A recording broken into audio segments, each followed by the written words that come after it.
दोस्तों, गाय भारतीय संस्कृति में गाय को मां का दर्जा दिया गया है। वह केवल एक पशु नहीं बल्कि प्राकृतिक और मानव जीवन का आधार मानी गई है। गाय करुणा, प्रेम और ममता का प्रतीक है। इसी तरह स्त्रियों को भी ममता की मूर्ति कहा गया है। लेकिन एक पौराणिक कथा के अनुसार गाय ने स्त्रियों को श्राप दिया था, जो आज भी उनके जीवन का हिस्सा है। आइए इस कथा को विस्तार से समझते हैं। दोस्तों, ये कथा सतयुग की है, जब पृथ्वी पर गायों का विशेष महत्व था। गाय अपने दूध और शांत स्वभाव के लिए बड़ी ही पूजनीय थी। हर लोग उन्हें ममता भरी नजरों से देखते थे। स्त्रियां भी गायों का बड़ा आदर करती थी और उनकी सेवा में हमेशा तत्पर समर्पित रहती थी। उन दिनों स्त्रियां अपनी सुंदरता, शील और गरिमा के लिए जानी जाती थी। वे न केवल समाज की नींव थी, बल्कि प्रेम, करुणा और सृजन की ममता की आधारशिला भी थी।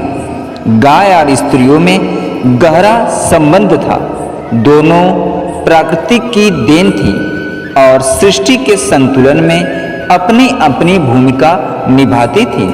लेकिन समय के साथ साथ कुछ स्त्रियां अपने कर्तव्य और विनम्रता से विमुख हो गईं। एक बार की बात है, कुछ स्त्रियां अपनी सुंदरता और वैभव के घमंड में डूब गईं। वे गायों की सेवा करना तो दूर, उन्हें महत्वहीन समझने लगीं। उनकी ममता को भी उन्होंने धिक्कार दिया। उनकी इस उपेक्षा ने गाय को बड़ा आहत किया। तो करुणा और ममता की मूर्ति गाय माता ने इस व्यवहार से बड़ी दुखी हुई। गाय ने महसूस किया कि स्त्रियों ने अपनी मातृत्व, ममता, करुणा के मूल स्वभाव को ही खो दिया है। गाय माता ने यह भी महसूस किया कि उन्होंने सृजन के महत्व को भुलाकर केवल अपने सुख और वैभव को ही प्राथमिकता दी है। गाय माता ने सोचा कि अगर स्त्रियों को उनके कर्तव्यों का महत्व नहीं समझाया गया तो समाज का संतुलन हमेशा हमेशा के लिए बिगड़ जाएगा।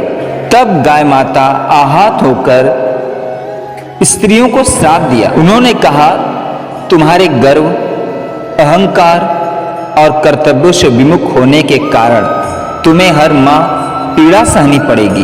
यह कष्ट तुम्हें अपने मातृत्व, ममता, करुणा और सृजन के महत्व का एहसास कराएगा। रक्तस्राव के इस माध्यम से तुम्हारा शरीर पवित्र होगा और तुम जीवन के चक्र को आगे बढ़ाने में सक्षम बनोगी। गाय माता के इस श्राप ने स्त्रियों को मासिक धर्म के रूप में एक अस्थायी चुनौती दी। हालांकि यह कष्टदायक था, लेकिन इसके माध्यम से स्त्रियां सृष्टि की सृजनशीलता का आधार बनी। इस श्राप का उद्देश्य केवल दंड देना नहीं था, बल्कि माता चाहती थी कि स्त्रियों को उनकी शक्ति, सृजनात्मकता का एहसास कराना था।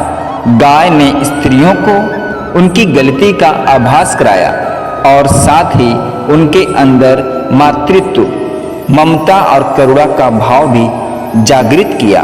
गौ माता के श्राप के पीछे यह संदेश भी छुपा था कि सृजन के साथ साथ पीड़ा भी जीवन का हिस्सा है। जीवन देने का सामर्थ्य केवल स्त्रियों को मिला, लेकिन इसके साथ साथ उन्हें सहनशीलता और त्याग का पाठ भी सीखना पड़ा। समय के साथ साथ यह कथा समाज में गहराई से स्थापित हो गई। मासिक धर्म, जिसे कभी श्राप माना गया, वास्तव में सृष्टि, सृजन और शुद्धता का प्रतीक बन गया। हालांकि कई समाजों ने इसे गलत तरीके से देखा और इसे स्त्रियों के लिए कलंक बना दिया, लेकिन धीरे धीरे इस धारणा में बदलाव आया। गौ माता का यह श्राप हमें यह भी सिखाता है कि जीवन में किसी भी प्राणी का अपमान नहीं करना चाहिए। हर जीवन का अपना महत्व है और प्रकृति के संतुलन में सबकी अपनी अपनी भूमिका है। इस कथा को सुनाने का उद्देश्य केवल पौराणिक ज्ञान देना नहीं दोस्तों, बल्कि यह भी सीखना है कि स्त्रियों को उनके मासिक धर्म के समय सहानुभूति और सम्मान दिया जाना चाहिए। यह प्रक्रिया उनके सृजनात्मक सामर्थ्य और सहनशीलता का प्रतीक है। स्त्रियां आज भी उस श्राप को सह रही हैं, लेकिन यह पीड़ा उनके भीतर जीवन की शक्ति और सृष्टि का आधार भी है। गौ माता द्वारा स्त्रियों को दिया गया श्राप केवल एक दंड नहीं, बल्कि सृजन का वरदान भी है। यह कथा हमें बताती है कि कर्तव्यों का पालन और दूसरों का सम्मान करना कितना महत्वपूर्ण है। जीवन में सहनशीलता और करुणा के बिना समाज का संतुलन नहीं बन सकता। दोस्तों, आज के लिए बस इतना ही। दोस्तों, मैं आशा करता हूँ ये वीडियो आप सभी लोगों को अच्छी लगी होगी।